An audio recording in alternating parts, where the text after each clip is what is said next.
Olá, tudo bem com você? Eu sou o professor Chiino, professor de Física. Nessa videoaula nós vamos falar sobre estudo dos gases. Antes de mais nada, dê uma olhada, confira aqui na descrição do vídeo. Há alguns links bastante interessantes. Um deles é um resumo de um material, o resumo dessa aula. Eu publiquei no meu Instagram. Então esse material está disponível lá para você consultar, curtir e olhar toda vez que você necessitar estudar, revisar, estiver fazendo exercícios, olhe esse material, tudo bem? Vamos lá. Primeiro,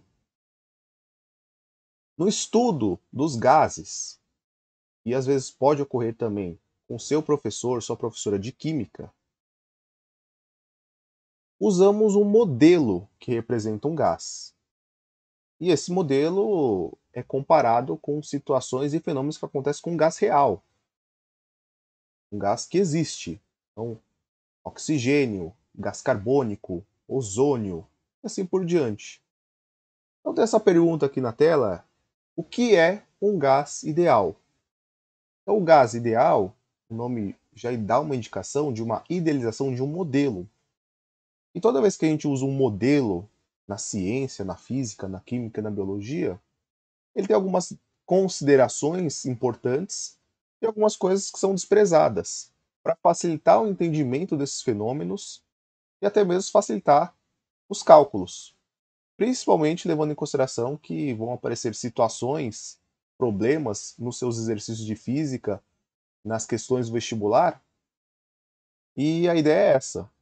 A ideia é analisar um determinado fenômeno, levando em considerações alguns aspectos da física. Então, temos três características importantes quando falamos de um gás ideal. Primeiro, um gás, né, a substância, a matéria no seu estado gasoso, você tem partículas e moléculas dispersas, distantes entre si. E elas estão se movimentando em direções aleatórias. Então aqui temos um recipiente, um cilindro, por exemplo. Pode ser esse frasco aqui, imagina que não tem essa tampa aqui. Né? Até mesmo com essa tampa, mas imaginar que aqui tem gás. E realmente tem, né? Então será que eu posso abrir e fechar esse recipiente? Então tem ar aqui dentro. E temos essas bolinhas, esses pontinhos aqui, representando partículas e moléculas desse gás. Então, a primeira consideração, a primeira característica de um gás ideal,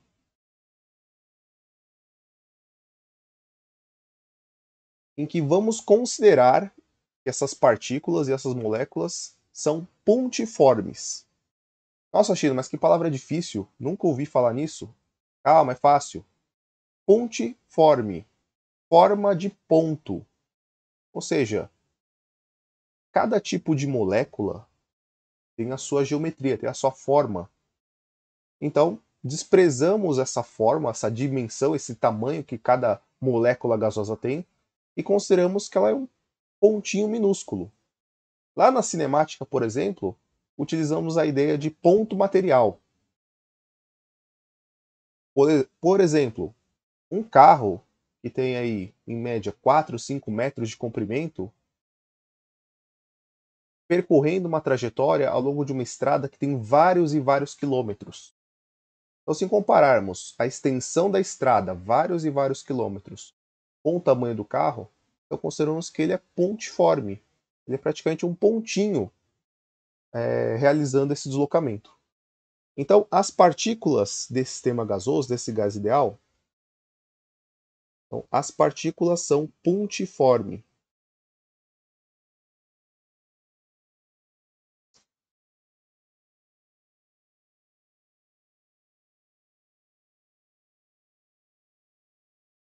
Pontiformes, forma de ponto. Ou seja, suas dimensões, o seu tamanho, sua forma é desprezível, é desconsiderável em relação ao sistema gasoso como um todo. 2. Já que eu falei que essas partículas estão se movimentando em direções aleatórias, caoticamente, cada um, como se cada partícula fizesse o que bem entendesse lá dentro do cilindro, elas, em algum momento, elas vão colidir, ou com as paredes do cilindro, a parte de cima, com o fundo, uma outra partícula, e vamos considerar que não vai ocorrer transferência ou perdas de energia. Então vamos tomar como exemplo essa primeira partícula aqui em cima.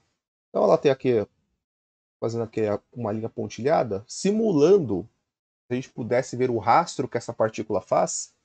Então ela tem a primeira colisão, ela bate aqui na lateral do cilindro, depois ela vai vir aqui para cá, vai bater, esse aqui é um cilindro transparente, igual o frasquinho que eu mostrei aqui.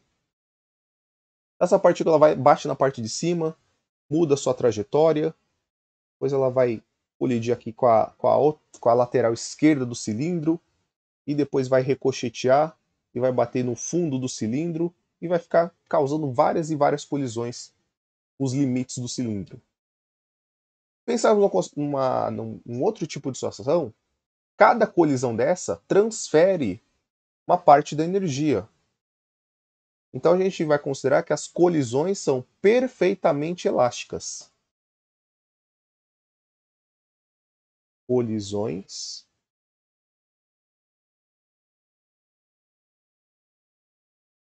perfeitamente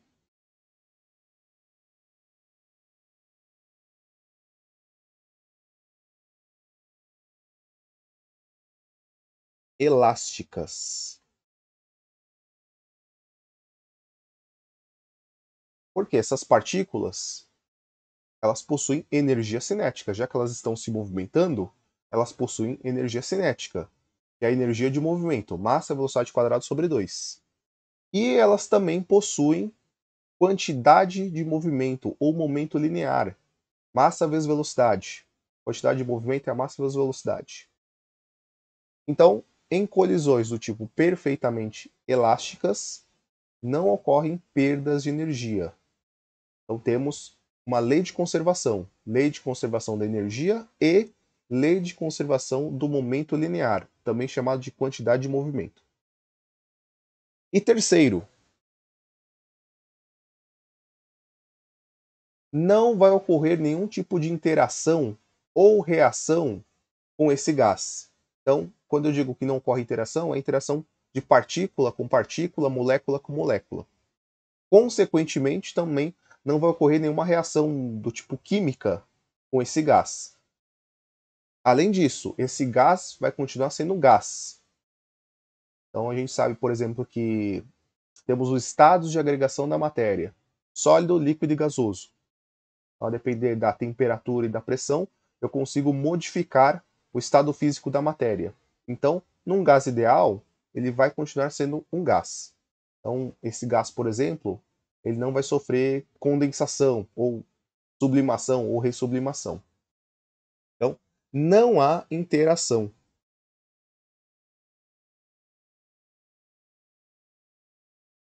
Não há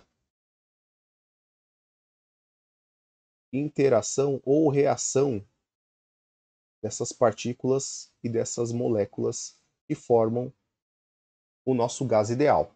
Maravilha?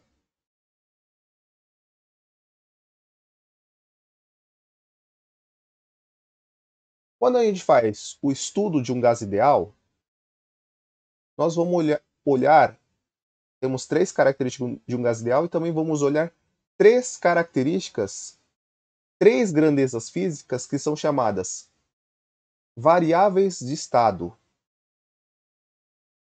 Então, quando a gente estuda, a gente analisa um gás, temos três variáveis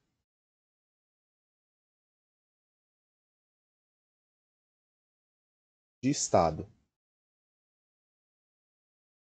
Então, que tipo de parâmetros, que tipo de informações eu tenho de um gás? Então, temos a pressão,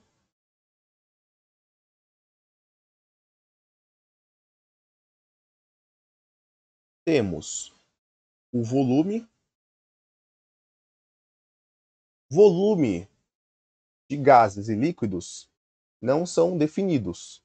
Ele é definido de acordo com o recipiente onde ele está contido, onde ele está armazenado. Então, se eu quiser saber qual o volume do gás aqui dentro, eu posso lá, usando geometria espacial, calcular o volume, né, o volume, a capacidade desse frasco. Ou aqui, por exemplo, ó, essa seringa. Então, quando eu mexo esse êmbolo, esse pistão aqui da seringa, eu estou aqui sugando o ar que está aqui. Tá? Então, eu posso ter uma indicação aqui, ó, 10 ml. Tá? 10 ml. Aí eu posso fazer conversões para saber centímetros cúbicos, metros cúbicos e assim por diante. Tudo bem? Então, temos o volume, e o volume vai ser em relação ao recipiente, ao armazenamento desse gás, e temos a temperatura.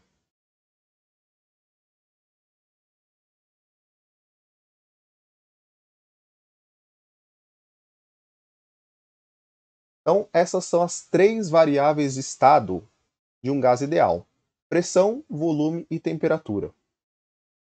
Então, vamos olhar cada um deles agora com um pouco mais de detalhes.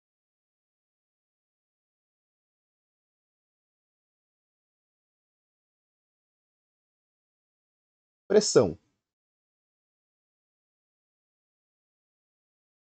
A pressão é um conceito físico geralmente estudado na parte de mecânica, porque a ideia da pressão está relacionada com a ideia de uma força.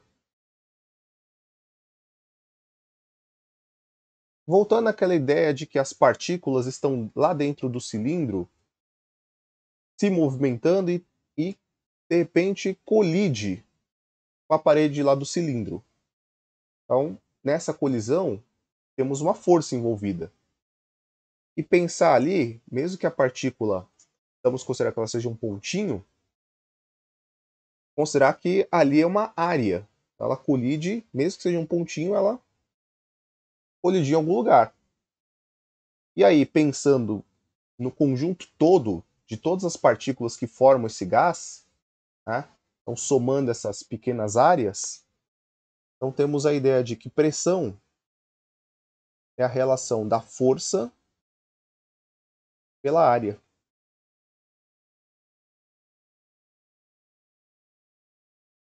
Então, força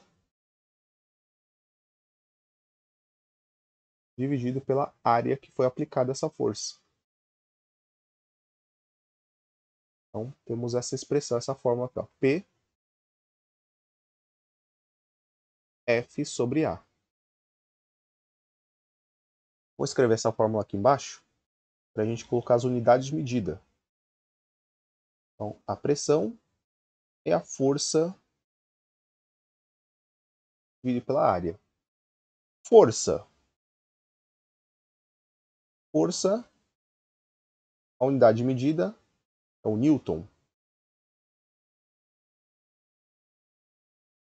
Então, simbolizado letra N maiúscula. Área. Área no sistema internacional é o metro quadrado. Por exemplo, a área de um quadrado, lado vezes lado. Ou a área de um retângulo, base vezes altura. Então você tem metro vezes metro, metro quadrado. Escrevi em área, não, em metro quadrado.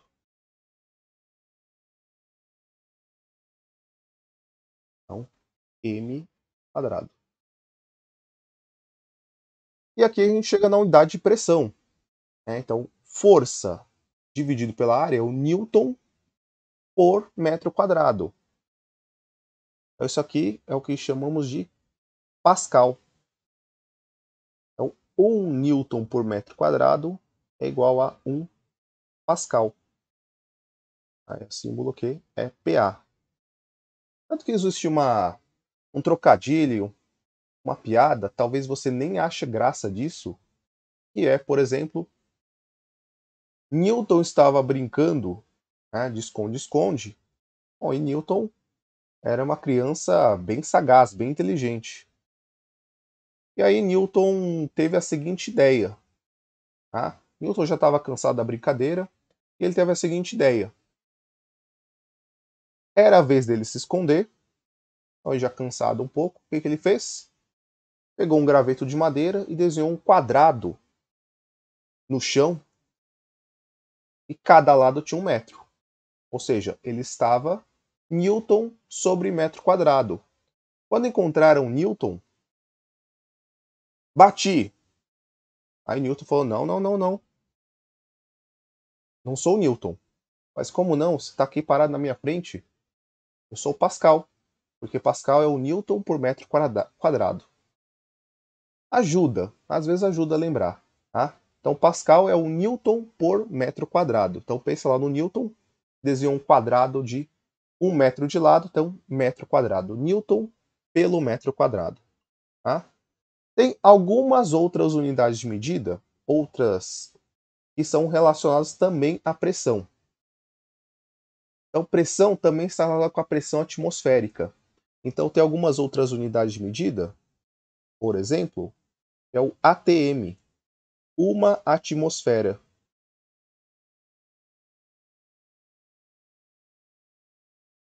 E tem uma experiência de Torricelli em relação à medição da pressão atmosférica usando mercúrio. E aí temos uma outra medida que é o 760 milímetros de mercúrio, né? Hg é o símbolo químico do mercúrio. E essa pressão atmosférica, né, de 1 atm é equivalente a 1/10 a quinta Pascal. Então, se lá no seu exercício de física aparecer aí atm, milímetro de mercúrio, então, utilizando uma regra de 3, você consegue converter essas unidades de medida para outra unidade de medida, como transformar milímetro de mercúrio para Pascal. Tudo bem? Bom, a segunda variável de estado é o volume.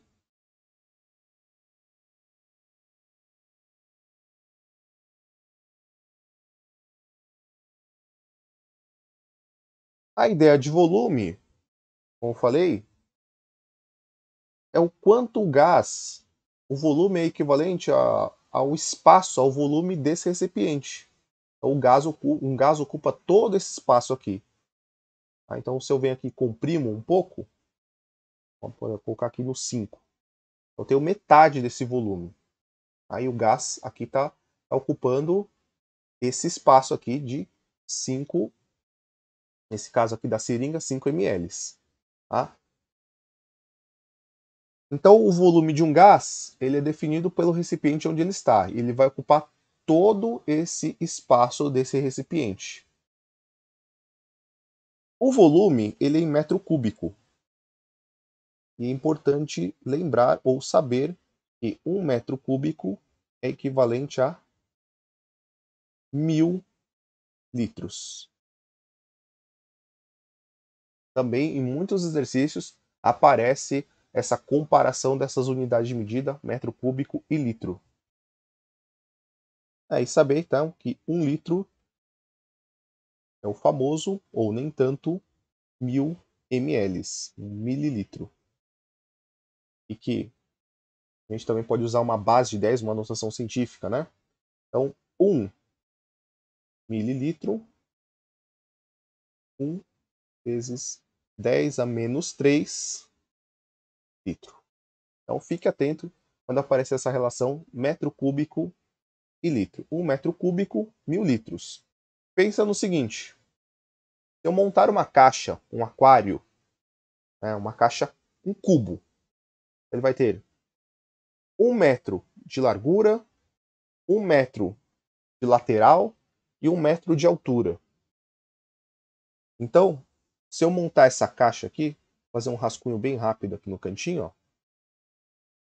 Então, se eu tiver uma caixa, um cubo, em que todas as suas faces, todas as suas arestas têm 1 metro, e, por exemplo, encher de água isso aqui, então, aqui tem 1 metro, Aqui tem 1 metro e aqui tem 1 metro. 1 metro de largura, 1 metro de lateral, 1 metro de altura. Se eu encher tudo isso aqui com água, eu vou ter 1000 litros de água. Tudo bem? Só um exemplo para ilustrar um pouco melhor essa ideia do metro cúbico, né? Então, metro vezes metro, vezes metro de novo, metro cúbico. E a terceira variável de estado, perdão, a terceira variável desse gás, pressão, volume e temperatura.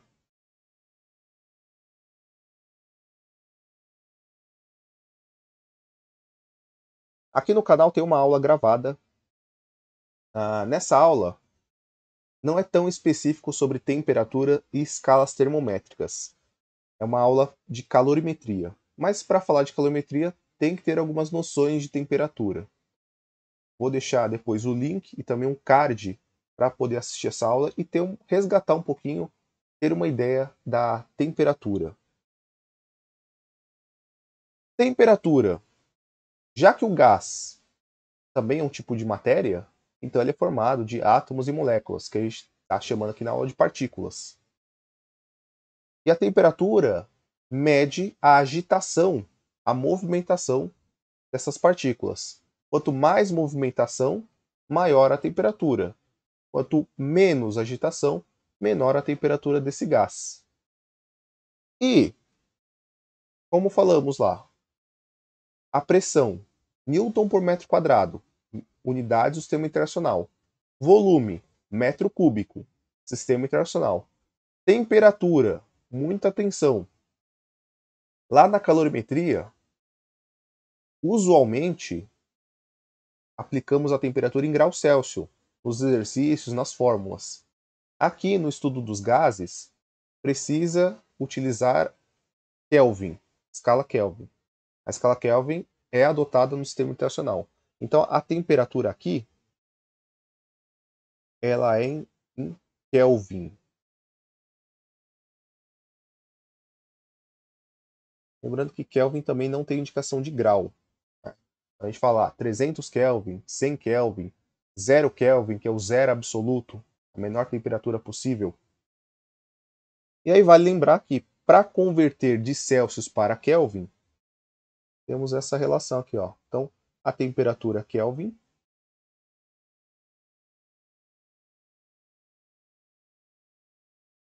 é igual à temperatura Celsius mais 273. Essa aqui é a temperatura que está na escala Celsius. Ok?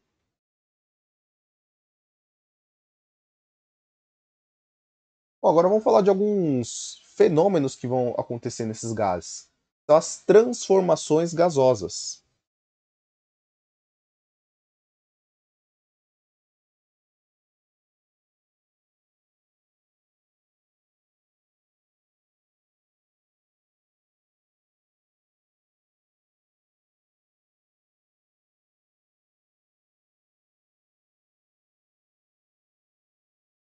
Então, por exemplo, aqui usando a minha seringa novamente.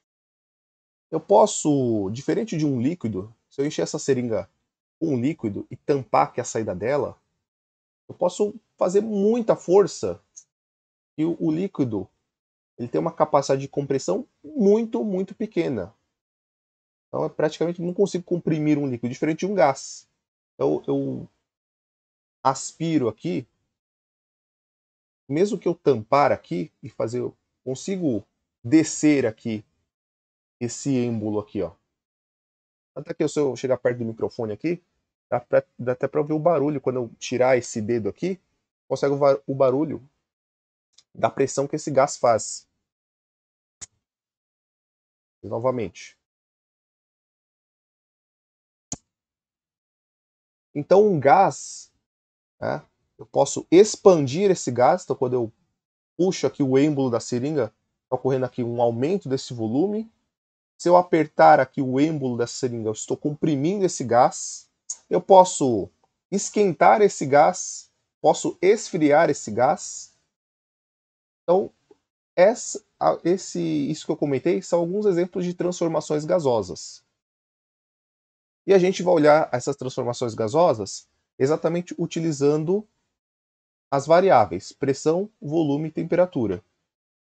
E aí temos uma equação, que é a lei dos gases.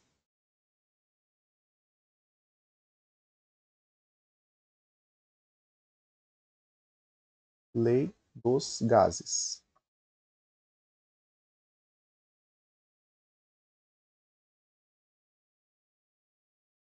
Então a gente vai analisar o gás em dois momentos diferentes. Pode ser um momento inicial e final. Eu vou chamar aqui de momento 1, situação 1 e situação 2. Então vamos ter P1, V1 sobre T1 igual a P2, V2, T2.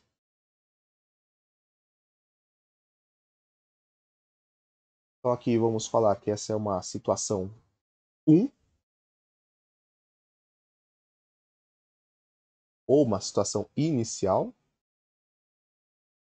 E aqui é a mesma coisa, só que aqui é uma situação 2, um momento diferente. Ou seja, vai ocorrer alguma mudança na pressão, no volume ou na temperatura desse gás, e eu vou analisar como ele está num outro momento. Então vamos chamar aqui de situação 1 e aqui de situação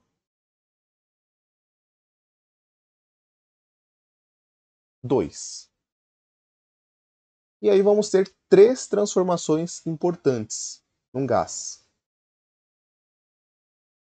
Temos a transformação isobárica.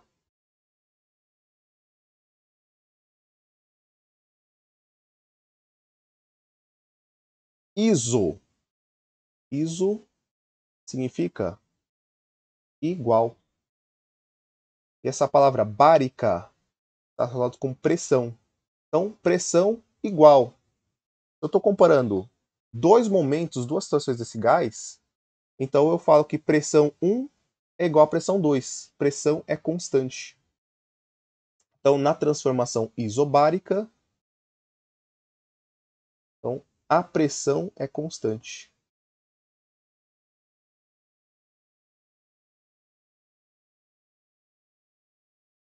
Pressão é constante.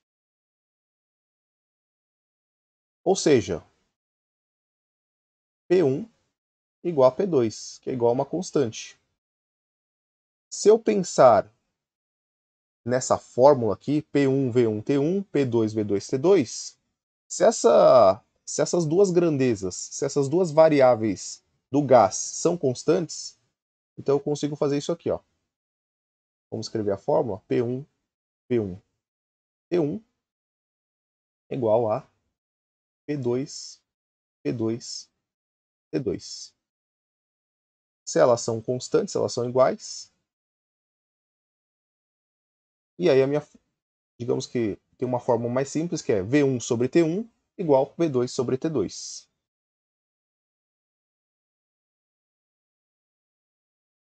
Temos a transformação isovolumétrica. Muita atenção com essa transformação porque ela tem outros dois nomes. Temos isovolumétrica. Eu gosto desse primeiro nome porque ajuda a lembrar, já, aqui, ó, já indica a ideia de volume. Volumes constantes, volumes iguais, V1 igual a V2. Temos também o termo isométrica, métrica, metro. Aí lembra lá do volume, metro cúbico. E também temos um nome um pouquinho diferente, um pouquinho estranho também, que é isocórica. Transformação isocórica. Então, qual que é a ideia da isovolumétrica? Volume constante.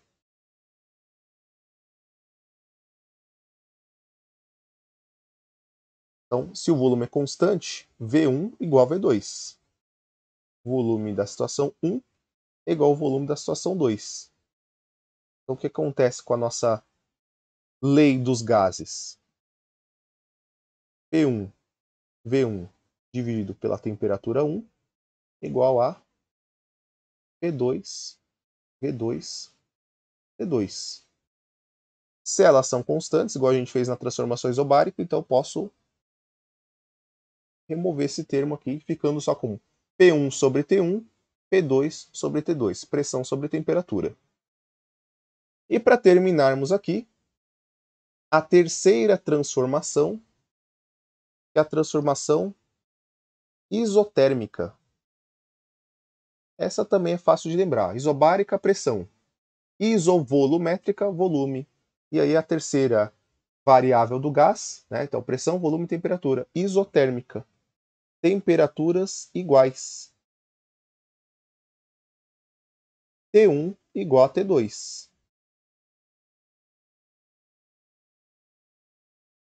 Então, temperatura constante.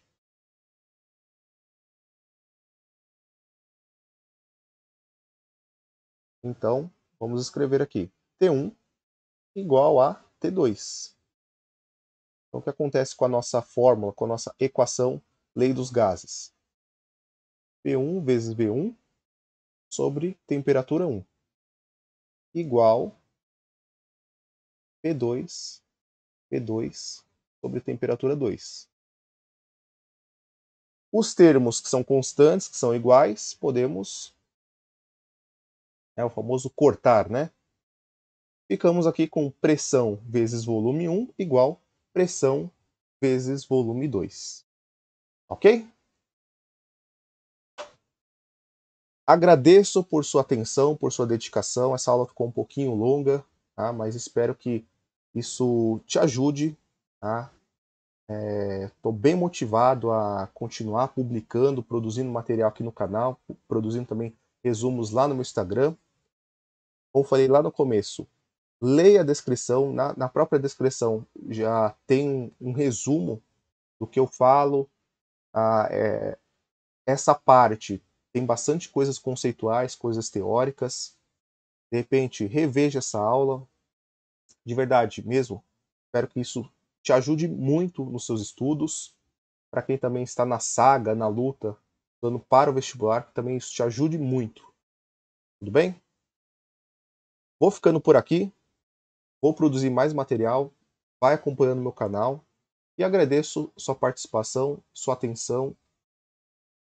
E, se possível, curta esse vídeo, compartilhe esse vídeo. E sempre que você puder, assista, reveja, revise, tá? E reforce seus estudos. Beleza? Valeu, abraços e até uma próxima.